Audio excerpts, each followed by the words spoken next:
100 రోజుల టీడీపీ పాలనపై ప్రజలు సంతృప్తిగా ఉన్నారని, జగన్మోహన్ రెడ్డి రాష్ట్రానికి చేసిన విధ్వంసం అంతా ఇంత కాదని బీజేపీ శాసనసభాపక్ష నేత విష్ణుకుమార్ రాజు వ్యాఖ్యానించారు. పోలవరం ప్రాజెక్టు రాజధాని అమరావతి నిర్మాణానికి కేంద్ర బడ్జెట్లో సముచితమైన కేటాయింపులు చేశారన్నారు. గృహ నిర్మాణం, ఏడాదికి 3 ఉచిత వంట గ్యాస్ సిలిండర్ల పథకం వంటి పథకాలు అమలు చేస్తున్నామన్నారు. వైసీపీ ప్రభుత్వంలో 9,74,000 కోట్లు అప్పు చేశారన్నారు. రాక్షస పాలనకు జగన్ పాలన ఒక నిదర్శనమన్నారు.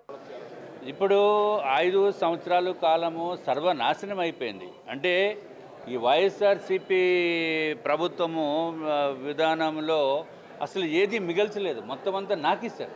ఆ ప్లేట్లను పెట్టి నాకేస్తుంది. ఎలాగ నాకేశారో అలాగా ఏదైతే కొన్ని నాకేస్తాయి, మీకు పేర్లు చెప్పవలసిన అవసరం లేదు.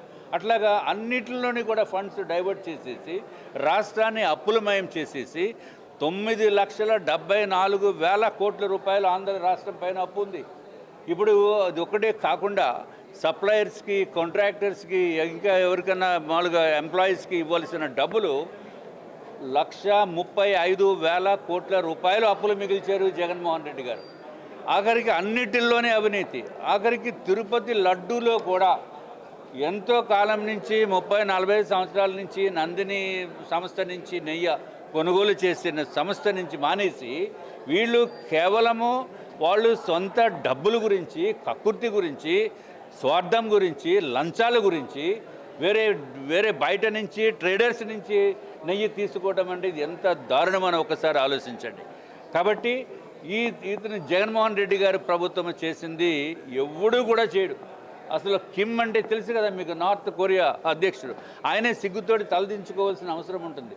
అట్లాగే మన పురాణాల్లో ఎవరు రాక్షస ప్రభుత్వం ఎవరు చేశారనంటే రావణాసురుడు చేశాడు. ఇది ఇక్కడ మనకి ఆంధ్ర రాష్ట్రంలో మాత్రము స్వాతంత్రం వచ్చిన తర్వాత రాక్షస ప్రభుత్వము నిర్వహించిన వారు జగన్మోహన్ రెడ్డి గారి ప్రభుత్వం.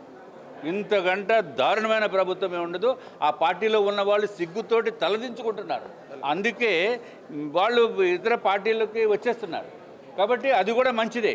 నేను వైఎస్ఆర్సీపీ పార్టీలో ఉన్న నేతలకి, కార్యకర్తలకి, అభిమానులకి ఒకటి విజ్ఞప్తి చేస్తున్నాం.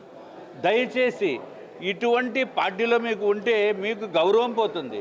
మీ ఇంటిలో పిల్లలు కూడా మిమ్మల్ని గౌరవించరు, మీ భార్య గారు కూడా మిమ్మల్ని గౌరవించరు.